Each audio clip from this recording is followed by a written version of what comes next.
Hey everybody, Joe Gonzalez here. Good evening. Oh man, I have something for you this evening. Why do MLMs crash? And what can we do about it? Holy smokes. You know what? Tina and I have been in the industry since 2011. And oh my gosh, do we have some stories for you? And some people just might not understand what goes on in the industry, but you know what? There is definitely a perception that goes on outside of the industry, and I want to help fix that. I love this profession, and I've had some ideas based on my experiences, our worldview, my background, and I want to contribute. And so thanks for hopping on. I see y'all on there, but I don't have my glasses on, to tell you the truth, because you know what? I look too much like a professor if I put my glasses on. And I'll catch up with the comments. I really will, and I definitely appreciate y'all coming on. I call this a documentary because we're going to be on for quite a while right now, because I was going to split this up into parts and realize, well, then people won't watch it. So I'm going to make this a documentary, and we're just going to talk about it. I'm going to lay this out on the table, in my opinion, in my experiences, in my humble opinion, and you know what? Let's see where the chips, let the chips fall where they may. So why does MLM get a bad name, and what can we do about it?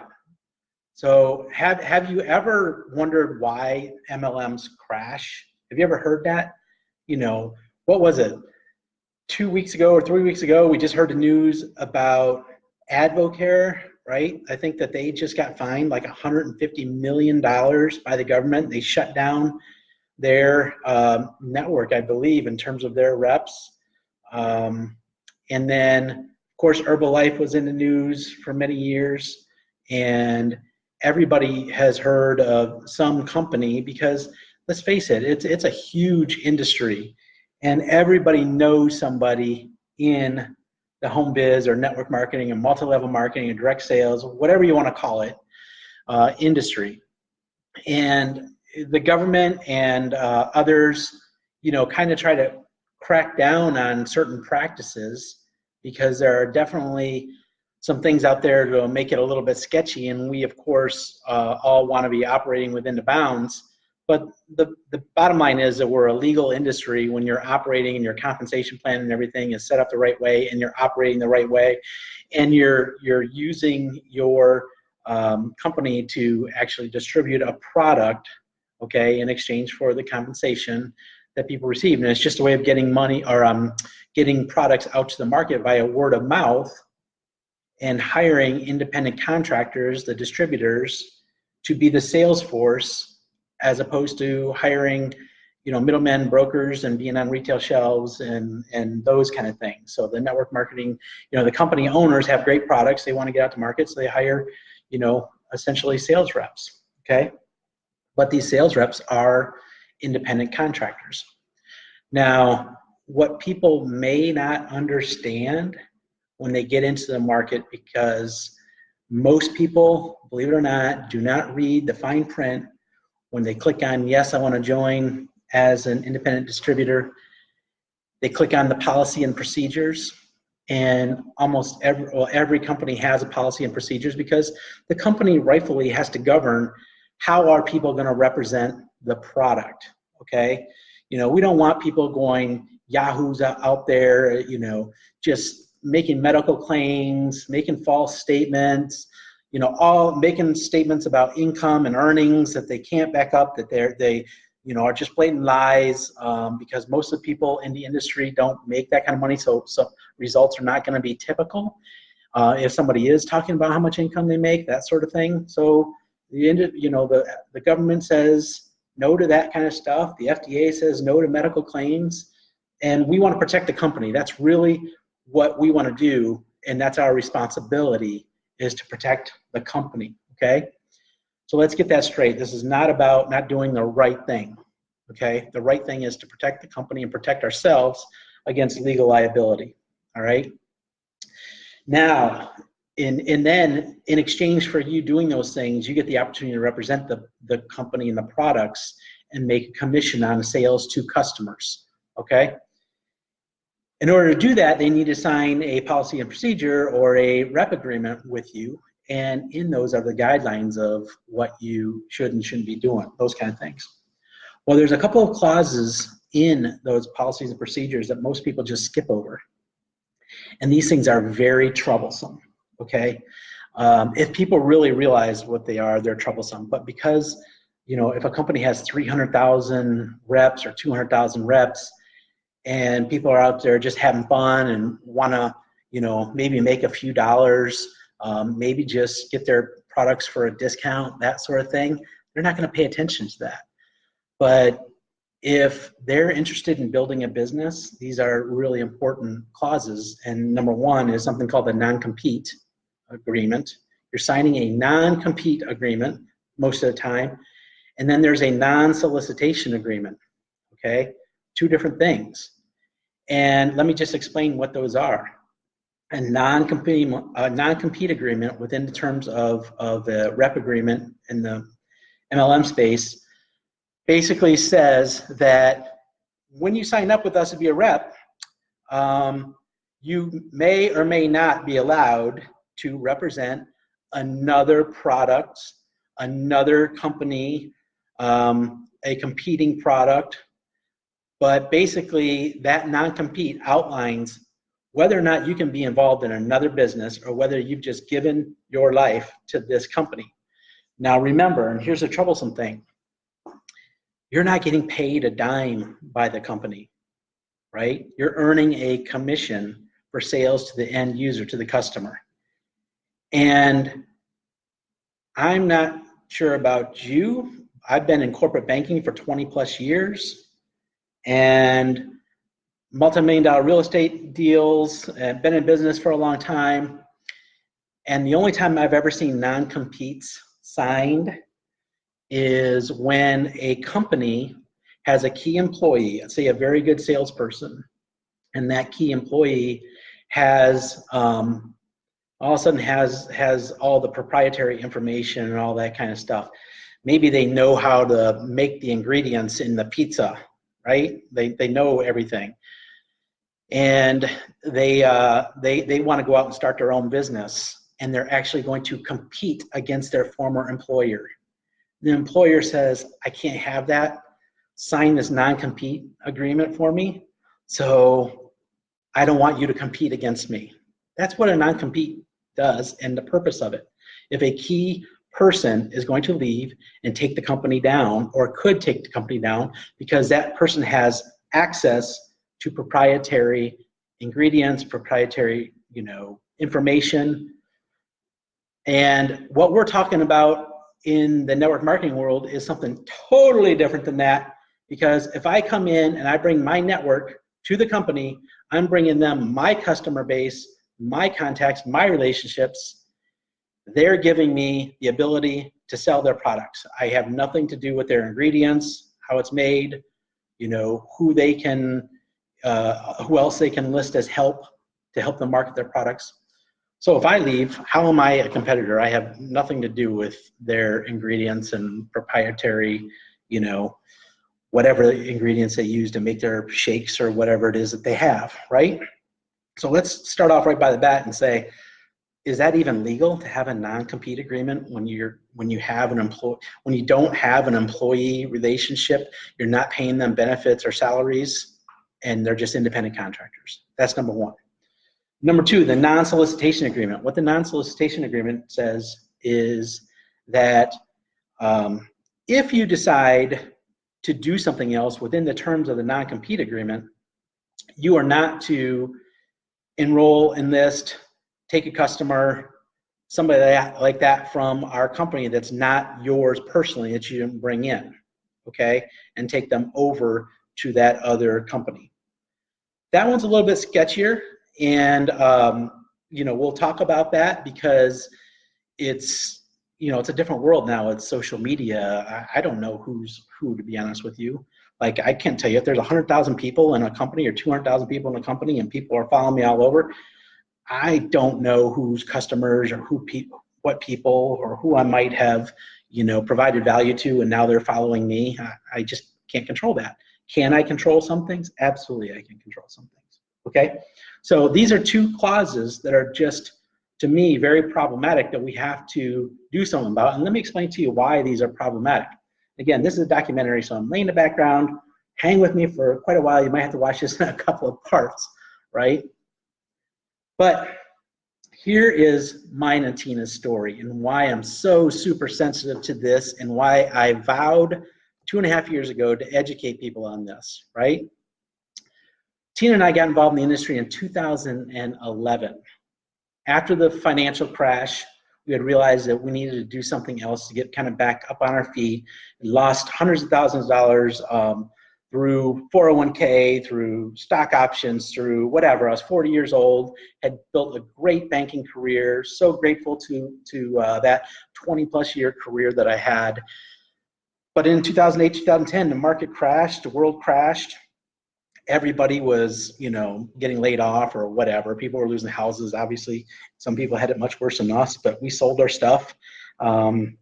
Decided it was a miserable time, and we were gonna, when they told me they cut my bonus by 90% in the corporate world, and I lost all my income in terms of the 401k and the stock options, I said, see ya, I'm not working very hard for you anymore. And that's what got us into the home-based business industry, because we realized it's better to chase our dreams. We're gonna be happier chasing the sunshine and our goals rather than trying to make a company happy, right?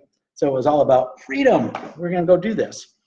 Now, so we joined a company called Beachbody, Team Beachbody, which you're probably familiar with, P90X, all that stuff. At that time, Beachbody had about 50,000 or 100,000 reps in the country. They were in existence for about 4 or 5 years at that time. And they were going through this phase. This is a growth curve phase that I have on my whiteboard here. And we jumped in and we loved it. We absolutely loved it. I needed to lose weight. I was stressed out. Look familiar? And they had a product that worked, and realized that, hey, they had P90X. I enjoyed it. My niece said, Uncle Joe, if you can do that, if you're interested in doing that, you might want to try this. And she offered me a business opportunity. We ran with it. So do you know that in that time we signed up and we enrolled thousands of reps and customers combined on our team. Okay, you enroll. Your job as a rep is to go get customers, help people with the products, right? Solve their pains and problems with a good product that the company provides. And you build a business through providing products to others. And then you also, if you want to get into the leveraged income part of it, because let's say you only make $30 on one product, over time, obviously if you want to, sell 100 people, that's $3,000 or whatever, right? So that's a lot of customers you got to get. But learning how to use the leverage and enrolling other reps to help you with that leveraged income, then you would take advantage of their customer base. Because after a while, if I have 1,000 friends in my friends list, okay, how many people are going to enroll as customers with me? There's just a small percentage of people that are going to need something at any given time, right? So you have to learn how to get better at customer acquisition. And as your warm market and everything else starts to dry up, they've already tried your product, you've already talked to them, they've already become your customer. Now you got to keep growing yourself, right? Now your customer acquisition cost goes up and up and up, because you have to put yourself out there to advertise, to take time. Time is money, all these things. And so you learn to, okay, if I want to multiply myself, my efforts, I got to cut down my time drastically. I need to hire another person like me, and I need to use their warm market, right? So you enroll a business partner who then can have 10 to 20 of their own customers, right? And now all of a sudden you're starting to multiply, and then you hire another business partner and you get their warm market of friends, and you have another 10 to 20 customers, right? So now you have an organization of 100 people, etc. and you're getting a piece of that for everything. And that's where the multi-level marketing comes from. It's simply leverage sales. I hate the term multi-level marketing. It's leveraged income, guys. It's what real estate brokers do. It's what, you know, so many businesses do. It's what managers who make additional income that their employees, you know, the managers are up here, employees here, you're getting a bonus. It's leveraged income because you have more responsibilities. That's all it is. Let's get that off the table as well. Now, when we reach this point where Beachbody, this is a growth curve. Let's say you're in 2007, you start here. I want to point out that this is a hyper growth mode. I want to point out that this is the growth curve for every business, every product that exists in the world. All right? This has nothing to do with multi-level marketing. This is Amazon, this is Ford, this is Microsoft, okay? This is time and this is growth, okay? And over time, you're gonna start out and then you're gonna hit it in the hyper growth mode, and then you're gonna get in the mature phases, and then you're gonna start to decline. That is called the life cycle of a business or a product. It happens to every single thing. That even happens to people. That's why I say everything, not just companies. What do? You're born, you grow, you start to get older, you get fat like me, and then you eventually die, right? All right? Unless you're self-improving, and here's what self-improvement means. Once you get to this stage where you hit your peak, you better start to learn to grow again. You better start to learn to do something to cause you to grow again. Because if you don't improve and change something, you're just going to go on this decline. The company is going to lose its customers, are going to die. The company's going to die. If you don't do something to improve yourself, lose weight, whatever, you're going to die, right? So again, let's just get that out of the way that that is every business, every company. Well, we hit that point with Beachbody where we went from 50,000 reps to 100,000 reps to 500,000 reps. 500,000 reps. Let me ask you this. How much availability is there in the United States to have 500,000 reps plus all their thousands of customers? How big of a market do you think any particular thing is?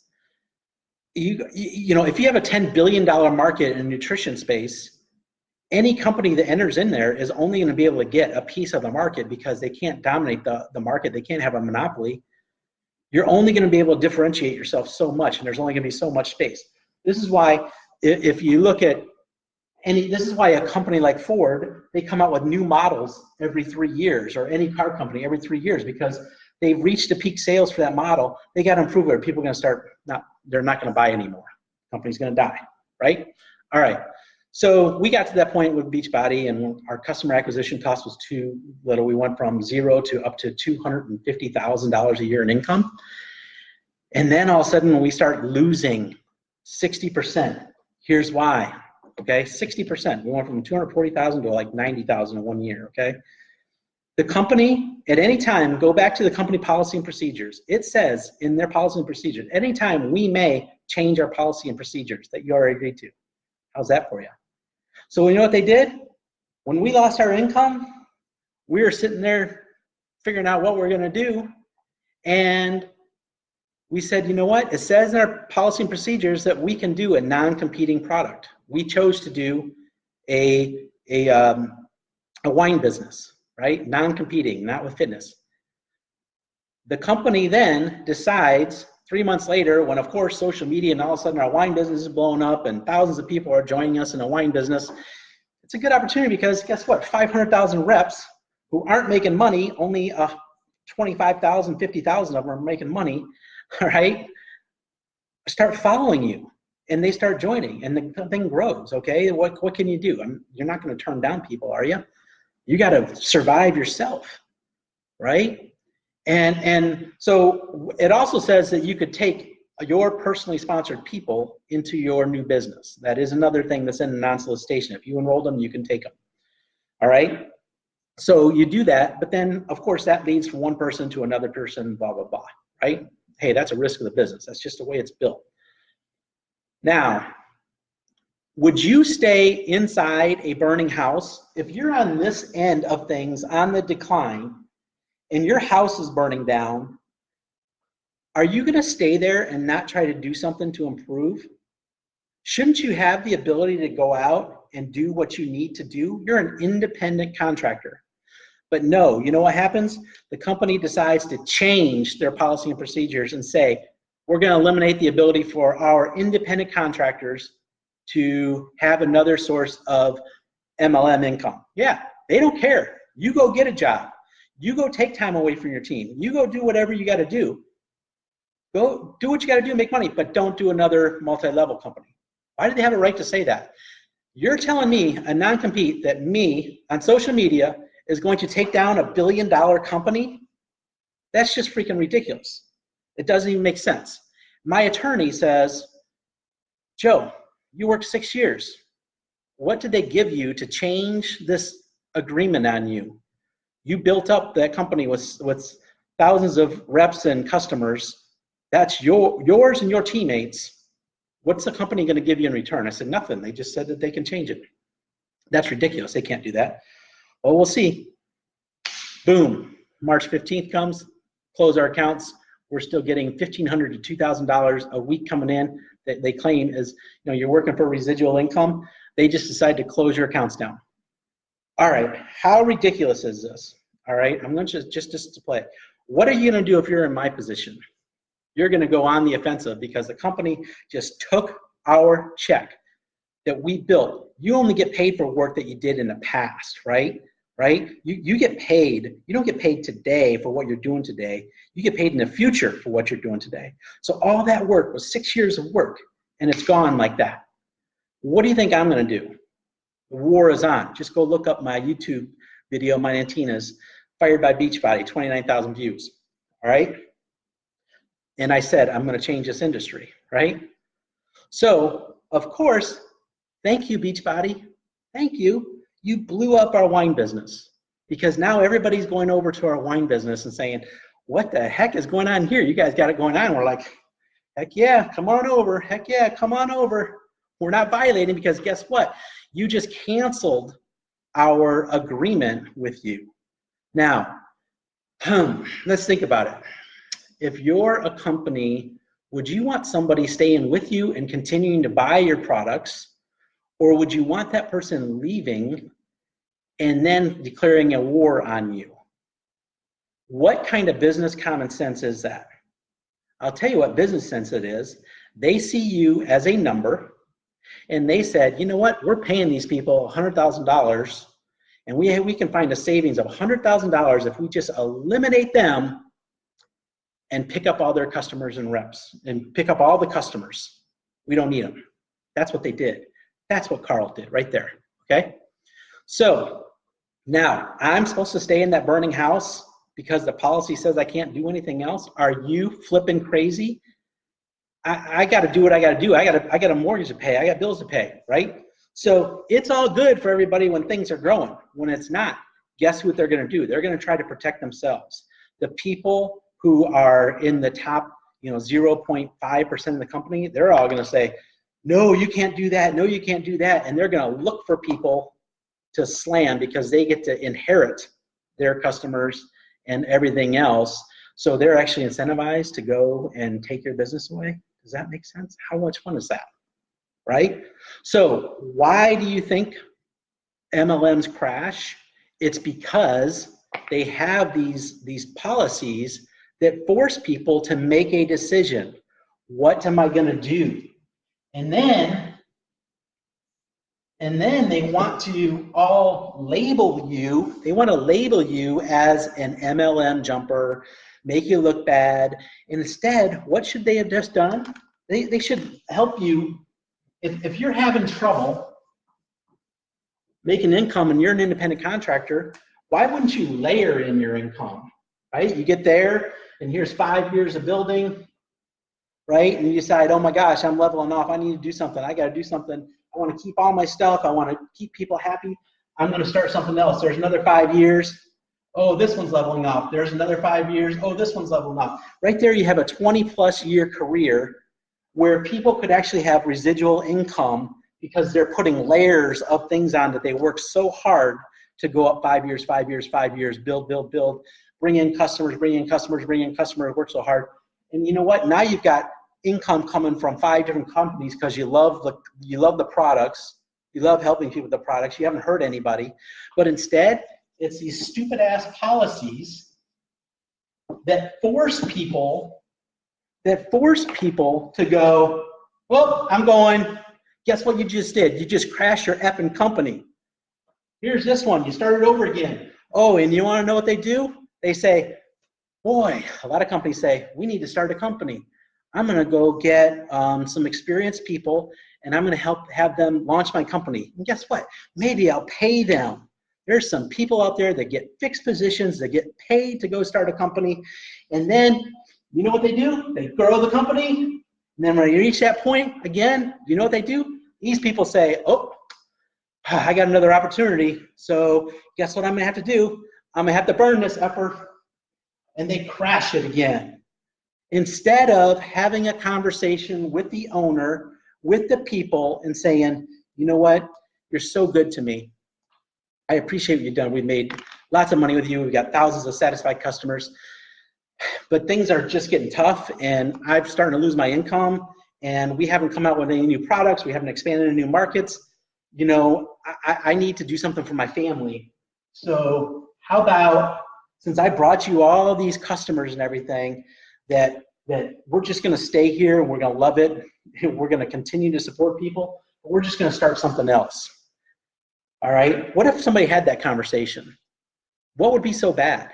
Do my friends who are buying from me, we've established that relationship with my friends, my network, are they buying from the company or are they buying from me? They're buying from us, right? Because that's our network, it's our people, okay? So these are the conversations that need to be had because companies are just so desperate to get launched themselves. Maybe they come out early, maybe they're dying, and you know what they're doing? They're squeezing you. They're squeezing people. They're so tight. They're being so exactly opposite what they teach. They teach you abundance. There's plenty of room out there. There's customers. You know, there's no shortage of people. You know what? Practice what you preach, because there is a finite amount of customers. There is a limit to growth. There's only $1 trillion company in the world, right? It has to change, you guys. It has to change because social media is changing the game. Now we have everybody on social media watching people. You're seeing this over there, you're seeing that over there. This didn't happen 25 years ago when everybody's just building secretly in their homes or in hotel rooms. This is social media where you can get the word out to 1 million people in a matter of days, right? So now companies are starting to take control of your social media. They're saying, you know what? You should only have one business for your social media. Wait a second. Why should I only have that? Are you paying me again? How long do I got to put up with this?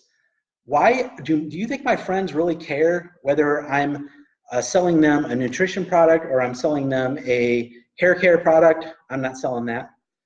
But do my friends care that I have multiple products? No. This is only there to protect the people who have built the business. And let me tell you what it says about the people that have built the business that are in the top 1%. Because I've been in these positions everywhere, okay? I'm in that top 1%, right? We work our way up that mountain. And let me tell you, this is not an easy climb, right? This is not an easy climb. If you have 100,000 reps, 75,000 people haven't made any money. But you're putting a policy on 75,000 people, that's totally unenforceable. How are you going to police 75 or 150,000 people? These people are all rolling about. You can't even touch them. The only ones that they see are the people that are towards the top. And the only ones that are trying to protect themselves are the people towards the top. And you know what happens? You get to see who the true leaders are. You will find out who can actually build a business without capturing an audience, versus those who can be true leaders and say, I can do anything. People are going to be with me because they like me. People are going to be on my team because they like me. People are going to be with our company because they like us. Because you know what? We don't kick people in the ass. We don't have this thing where we have this shortage mindset that there's not enough customers. And by the way, you'll find out which leaders are they out there just recruiting people, so they're afraid that you're going to, take people and that they don't have a real business because there's no customers behind it. Because guess what? If there was customers behind it and somebody left and those customers loved your product, those customers are going to stay, right? Those customers will stay. If it's a real company, the customers are going to stay. If people keep leaving, guess what? They're going to admit they have a pyramid. That's really what they have to admit, right? Because a real company is based on real customers, and not one person could take it down, right?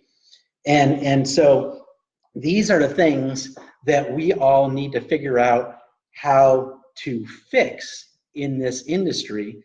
And I'm telling you, the industry on social media, it has changed so fast in these last couple of years with social media. There are generic groups where there are tens of thousands of people in groups being trained amongst all networkers.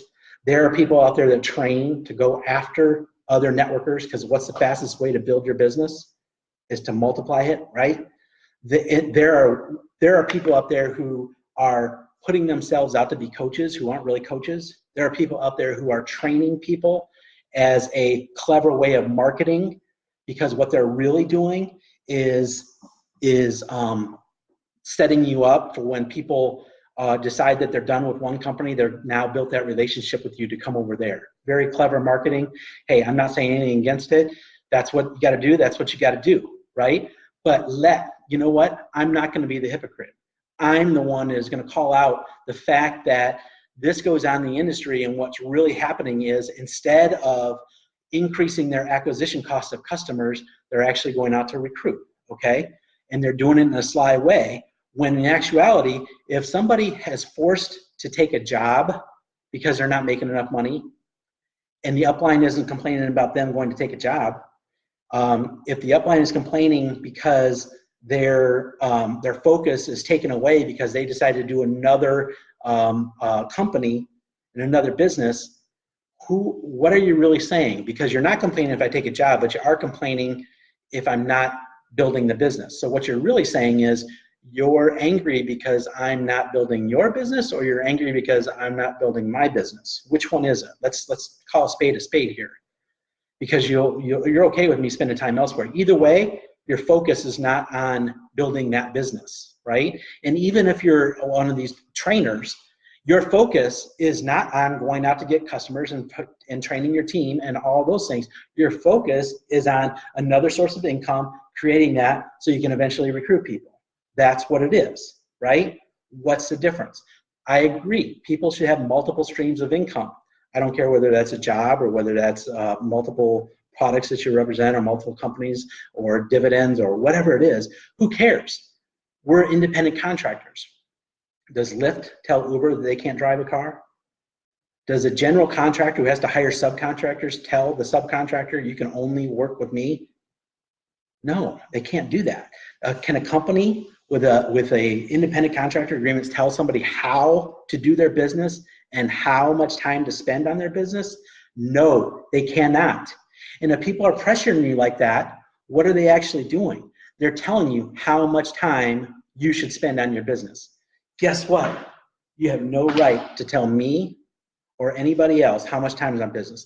And believe me, I've been in both sides of this, right? I've been on both sides where teammate has decided to go do something else, and you have a non-compete, non-solicitation, and you go and get advice, and you say, oh man, I don't know what to do, but I'd really like to talk through to people. And somebody who's bigger than you and more experienced supposedly tells you, you don't let that happen, you cut it off. Guess what?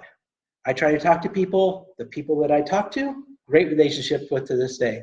The people that wouldn't talk, that really thought it was a war, they will go in and they will decimate you. Now, I've had the second experience with our wine business. You're all asking about that. I forgot to say that, because we built that up to $200,000 in the first year. So boom, explosive growth in the wine business, thousands of people. Things happened, shit happened, all right? I'm not gonna get into it. Yes, there was ownership issues, there was fighting, there's all kinds of bad things. Our paycheck goes from $4,000 a week for working our butt off down to $400 a week in a matter of a year. And I'm supposed to stay trapped. The minute that we decided to start another business, because finally we said we got to do something, the house is burnt down, we get a letter from the company saying you're recruiting. We'll put 2 people into the new business? Really? What kind of blood do you want from me? Because here's all the emails and snapshots of what the owners did. So how would you like to talk to my attorney?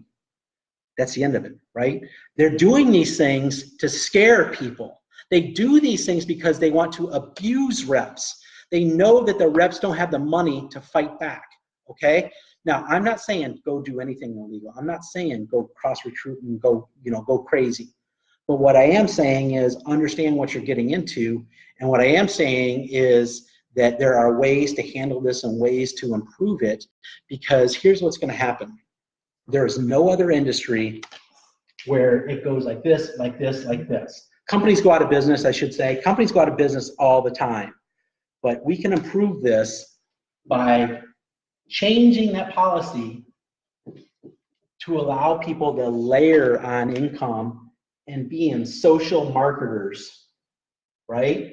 Being social marketers and having a career path where nobody's pissed off, nobody does anything bad, you're happily representing products that you like, you're not going anywhere. Because let me ask you, if you decide to layer in another product and you're happy with the other product, why can't I drink a shake and why can't I drink wine at the same time? Not at the same time, I wouldn't do that. But I'm saying evening you drink wine, afternoon you drink a shake, right? What's wrong with that? Does anybody find that to be so bad? Why would you start a war over that? Okay? And this is precisely what these companies does. And you know what gives a bad name? When this stuff gets in the news, because it causes the company to crash, and then it looks like it was a pyramid. It's not a pyramid. Your freaking policies make it look like it's a pyramid. Okay? So you need to treat people like professionals, and you need to recognize that people have the ability to do what they want, and it's going to take time for leaders, real leaders, to step up and say, you know what? And that's the culture we're building, by the way. We're building. You see our trademark is thelifestylemarketers.com. We're going to rep what we want. We know, okay, we know it is impossible to build, almost impossible to build big in multiple companies. But does that going to mean that we're going to not have our foot in one or two? No, it doesn't mean that at all. It means that we're going to treat people with respect.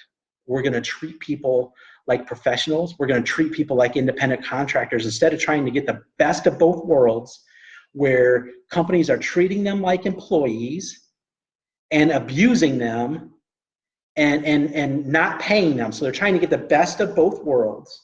Does that make sense? That can't happen anymore, because the social media is changing the world.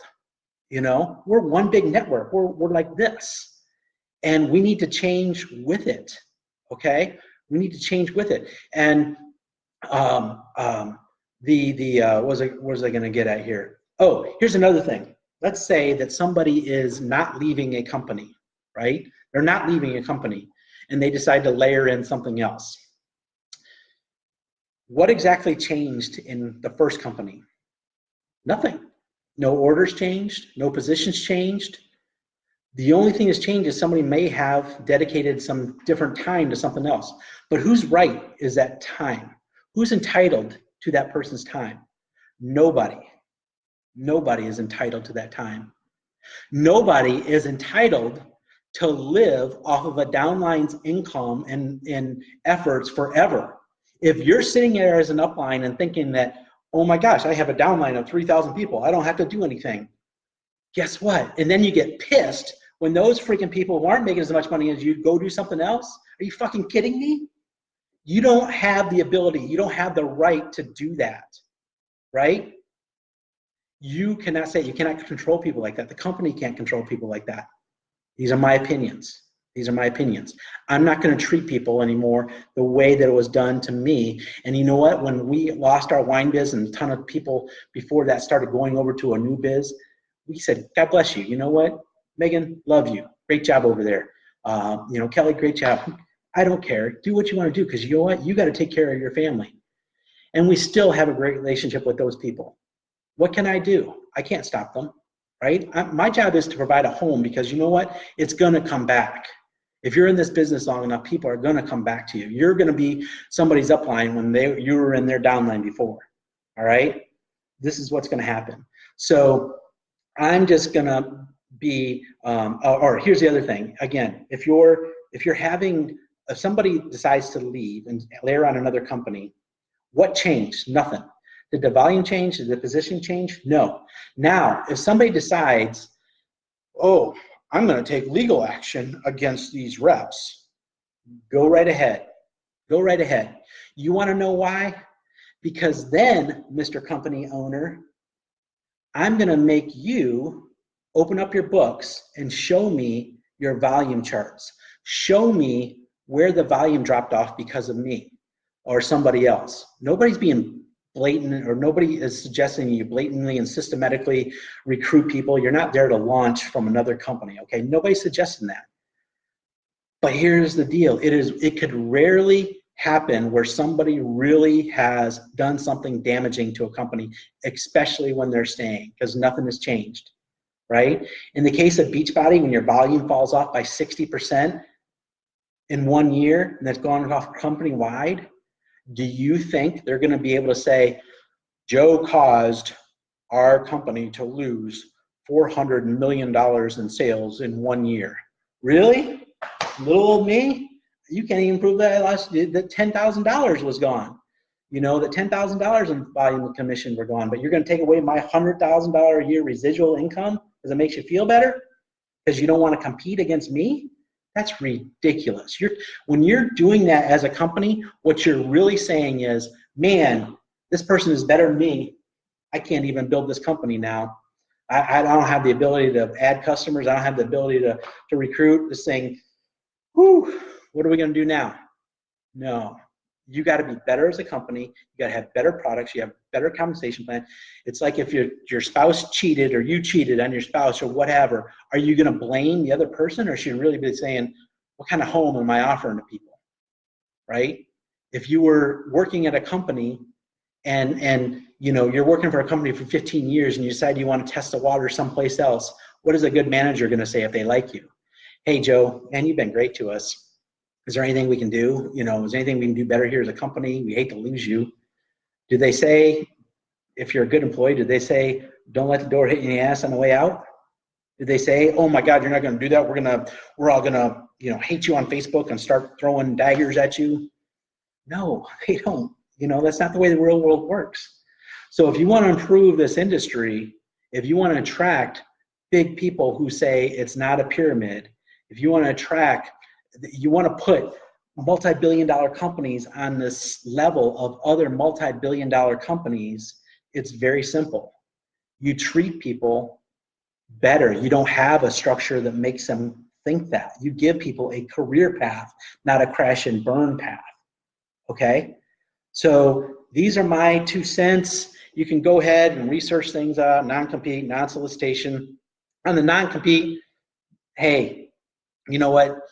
I say wipe it out totally, because your company's got to be good. You got to compete on your products and your ability to retain people. You've got to, you know, just have things out there that's competitive in the marketplace, not captive in the marketplace. On the non-solicitation agreement, I'm all in favor of saying, hey, you shouldn't be using your new company to launch your old, and just blatantly recruiting or systematically recruiting people and trying to take us down. No, who wants to do that, right? That's wrong, okay? But if there are people that are going to follow you, I mean, I'm not going to say no to them people. That's not, what can I do? I worked hard to get to where I am, where people are going to say, hey, what are you doing? You know, hey, what's going on? Hey, you know, what's up? Hey, I'd like to do what you're doing. I see you're doing something else. That's all. In 8 years of doing this, I've never seen a company and people, thousands of people, not move in and out, right? Because they're only watching the top ones, and the policy applies to everybody, right? But this is going to go on everywhere. And there are people that are watching right now. There are other companies that are big people that do this all the time. Okay, they do it, and they are claiming the #1 spot in one company, claiming another spot in another company, pull people over, blah, blah, blah. There are others that are watching that are using the technique to just take people from other companies. Why? Why shouldn't I have the ability to layer on my income and know that it's a free market?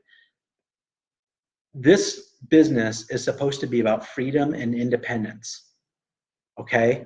Why don't we make it like that so that people can do what they want? And then you know what? If somebody does something, and you have the chance and you want to sue them, go ahead. You got to prove out that somebody did something. They should be punished if there was a loss, right? If there was a blatant thing that happened, but chances are that company would not open up their books to show you there's actually a loss. And I guarantee you, there's some clause that says that you have to prove financial loss in order to claim a financial, damages. Isn't there? I would think there is, right? And so these are just my 2 cents.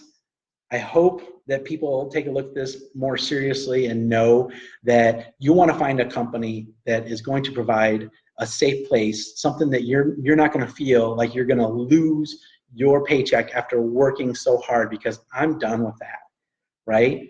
After years of losing 2 big multi-six-figure businesses, I don't want to do that anymore, gang. I want to change this. I want us to be professional. I want us to be represented in the community like we should be, instead of people having this preconceived notion about us because we bring it on ourselves. So I hope everybody enjoyed that. I hope you got something out of it. That's it for me tonight. I know I forgot something on these things, but I was gonna say, if you live by the sword, because this is what happens. These companies, they live by the sword. They bring in, here's another thing companies do. I hate this. They live by the sword, they die by the sword. They might open themselves up, and then they're bringing in all these people, and they might even pay some to come in and start their company, and then they'll change their policy on you. Who's the unethical one? Why does this happen? Like, just say, this is how we are.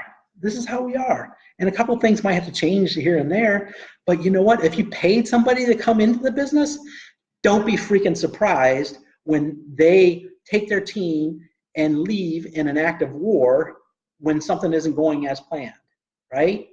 But why would people pick on the little guys? Why would, where you don't even have that kind of arrangement? That doesn't even make sense, right? All right, gang, that's it for me. Hope that helps. I want to attract more professionals in this space, people to take it more seriously, layer on your income, look at it 20 years. They always say, work 3 to 5 years like no one else will, blah, blah, blah, right? You can do that and have multiple layers of income. So I hope this helped. Thanks lots for listening. Talk to you later.